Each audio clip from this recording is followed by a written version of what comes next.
یہ معجزہ، اس کو معجزے کی جہاں معجزات لکھے جاتے ہیں وہاں ان واقعات کو لکھا گیا ہے۔ راوی یہ بیان کرتا ہے، یہ بھی واقعہ اس طرح سے ہے کہ راوی بیان کرتا ہے کہ میں مقام عسکر یعنی سامرہ میں تھا اور مجھے اطلاع دی گئی، میں سامرہ میں تھا اور مجھے اطلاع یہ دی گئی کہ ایک شخص کو گرفتار کر کے لائے ہیں کہ جس نے یہ دعویٰ کیا کہ جس نے نبوت کا دعویٰ کیا ہے۔ وہ شخص کہتا ہے کہ سامرہ میں تھا اور سامرہ میں ایک شخص کو لایا گیا اور جس پر یہ الزام ہے کہ اس نے نبوت کا دعویٰ کیا ہے۔ تو اس شخص نے کہا کہ میں جا کے اس سے ملوں، دیکھوں سے اس نے نبوت کا دعویٰ کیا ہے تو کیا کیا پتہ تو چلے۔ یہ کہتا ہے کہ میں بہرحال وہاں سے میں نے جو پہرہ دار تھے، جو سردار تھے، ان سے وقت لے کر میں اس شخص تک پہنچ گیا کہ جس نے یہ دعویٰ کیا تھا، جس پر یہ الزام تھا کہ اس نے نبوت کا دعویٰ کیا ہے۔ یہ شخص یہ کہتا ہے کہ جب میں اس سے ملا تو بات کچھ اور تھی، بات وہ تھی نہیں جو اس پر نبوت کا دعویٰ تھا، بات وہ نہیں تھی۔ میں نے اس سے پوچھا کہ تمہیں کیوں گرفتار کیا گیا، کیا وجہ ہے؟ اب سنیے وہ کیا قصہ بیان کرتا ہے، یہ مہم قصہ ہے۔ وہ یہ کہتا ہے کہ میں شام میں راس الحسین، ایک مقام ہے، خدا سب کو زیارت نصیب کرے، وہ کہتا ہے شام میں ایک جگہ راس الحسین، میں عبادت میں مشغول تھا، میں وہاں رہتا تھا، عبادت میں مشغول تھا۔ تو ایک شخص ایک مرتبہ میرے پاس آیا اور کہا کہ سلام دعا کرنے کے بعد کہا کہ آنکھیں بند کرو، اور آنکھیں بند کی اور کچھ دیر بعد دیکھا کہ ہمیں مسجد کوفہ میں اس نے پہنچا دیا، مسجد کوفہ میں پہنچا دیا۔ کہتا ہے اس شخص نے مجھ سے پوچھا یہ کون سی مسجد ہے؟ میں نے کہا مسجد کوفہ ہے۔ کیسے جانتے ہو؟ کہا مسجد کوفہ ہے، کہا ہم نے وہاں نماز پڑھی۔ پھر اس کی شخص نے کہا آنکھیں بند کرو، چند قدم چلے تو اس نے دیکھا کہ ہم مسجد نبوی میں ہیں۔ اس نے کہا یہ کون سی مسجد ہے؟ کہا مسجد نبوی ہے۔ کہا وہاں ہم نے نماز پڑھی۔ کہا اس کے بعد پھر ہم مکہ پہنچ گئے اسی طرح۔ اس نے کہا آنکھیں بند کرو، آنکھیں بند کی اور چند قدم چلے تو مکہ معظمہ پہنچ گئے۔ اور مکہ میں ان دنوں میں کہا حج کا سیزن تھا، حج کا موسم تھا، تو ہم نے مناسک سے حج ادا کیا اور حج ادا کیا۔ پھر واپس ہم راس الحسین پر آگے، وہ شخص مجھے واپس اسی مقام پر لے آیا۔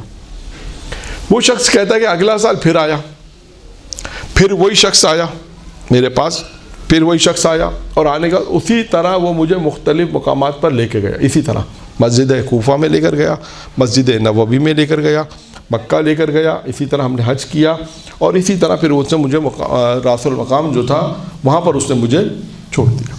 تو میں نے اس سے کہا کہ اس سے پھر سوال پوچھا، پہلی دفعہ تھا، ہمت نہیں ہوئی پہلی سال، دوسرے سال کا میں نے اس سے پوچھا کہ بتاؤ تم کون ہو، اور یہ تمہیں جو اس خدا کا واسطہ کہ جس نے تمہیں قدرت دے رکھی ہے، اس کا واسطہ جس نے تمہیں کرامت اور قدرت دی کہ تم مجھے ایک لمحے کے اندر، چند لمحوں کے اندر مسجد کوفہ پہنچا دیا، مدینہ پہنچا دیا، مکہ پہنچا دیا، اعمال حج ہم نے انجام دیے، اور اس کے بعد تم نے واپس مجھے راس الحسین میں پہنچا دیا، آخر تم کون ہو؟ تو انہوں نے کہا کہ میں تمہارا نواں امام، یعنی نویں امام کہتے ہیں، یعنی کہا میں محمد تقی علیہ السلام۔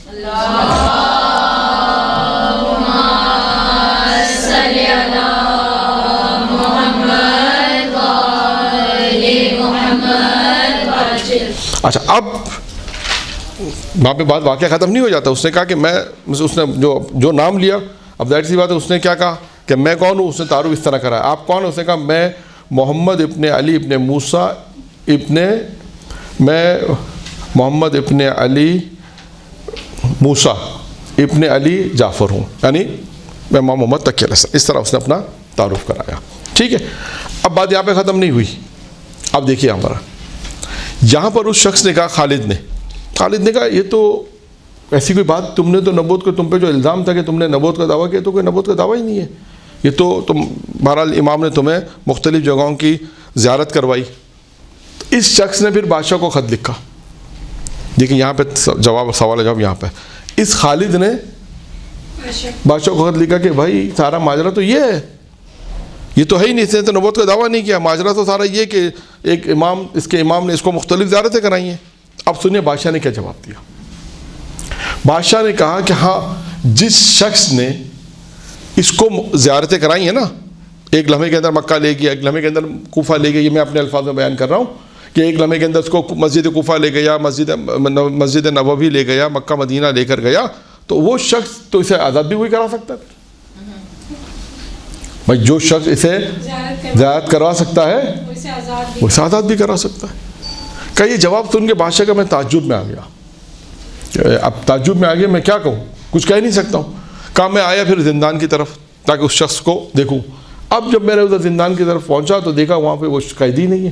میں نے پوچھا نگہبان سے، تب پریشان ہے، کہنے لگا کہ اب یہ سمجھ میں نہیں آتا کہ ہم تو یہاں پر نگہبانی کر رہے تھے، دروازہ بھی بند تھا، سب کچھ تھا، قیدی نہیں ہے، نہیں معلوم کہ اسے زمین کھا گئی یا آسمان نکل گیا، کہتا ہے نا نہیں معلوم کہاں چلے گیا. اب یہ شخص کہتا ہے کہ مجھے اس بات کا یقین ہو گیا کہ مجھے اس بات کا یقین ہو گیا کہ اس کے نوے امام نے اسے آزاد کروا دیا. اب دیکھیں یہ معجزہ امام علیہ السلام کا، اور دیکھیے امام علیہ السلام کا معجزہ، اور امام علیہ السلام نے اپنے چاہنے والوں کے ساتھ بہت سے واقعات آئیں گے. ابھی ایک اور واقعہ بھی اسی طرح امام کا ہے کہ جب کوئی قید میں ہوتا ہے تو ایسا نہیں کہ امام اس کی فکر میں نہیں ہوتے، ایسا نہیں ہے کہ آپ بہت سے واقعات میں ان کی طرف اشارہ نہیں کر رہا ہوں، بات طولانی ہو جائے گی.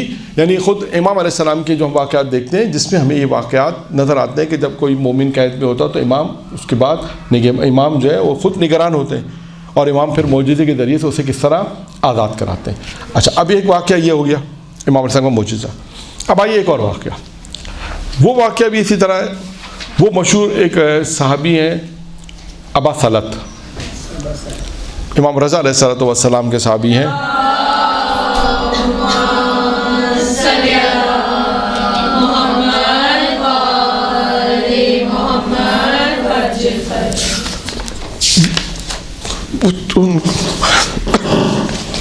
ان کا واقعہ ہے ابا سلط حربی کا واقعہ ہے. ابا سلط حربی کون ہے؟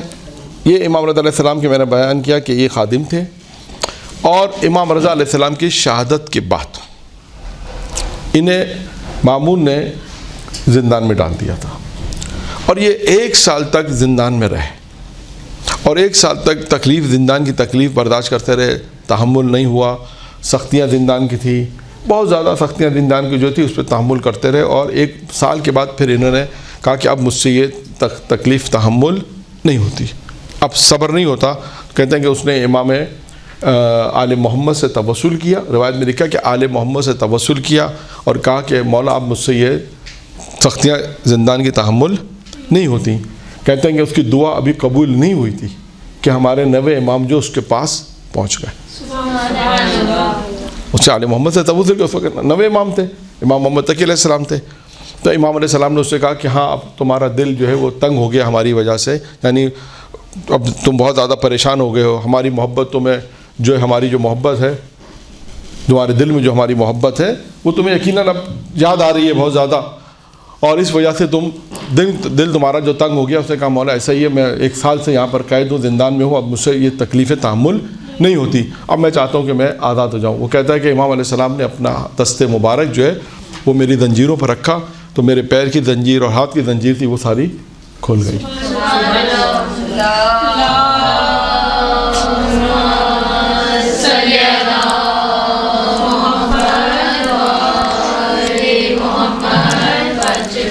اور اس کے بعد پھر کیا کہا؟ اس نے کہا کہ زنجیریں کھل گئی. اس کے بعد امام علیہ السلام نے مجھے لیا، اور لینے کے بعد کہتا ہے نگہبان کے سامنے سے ہم جا رہے تھے.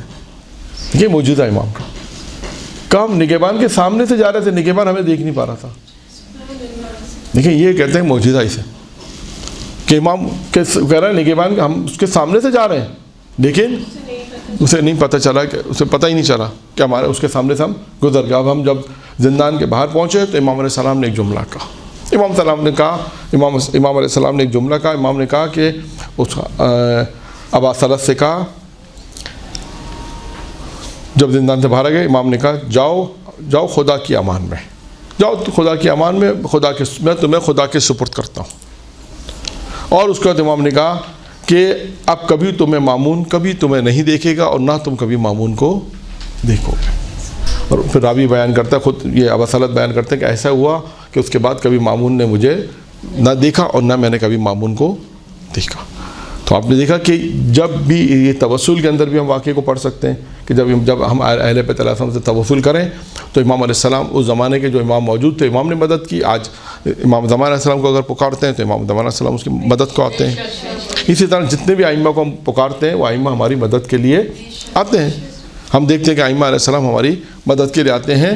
تو یہ توسل کیا اس نے امام علیہ السلام سے اہل بیت سے توسل کیا، اور امام محمد تقی علیہ السلام نے اسے زندان سے نجات دی۔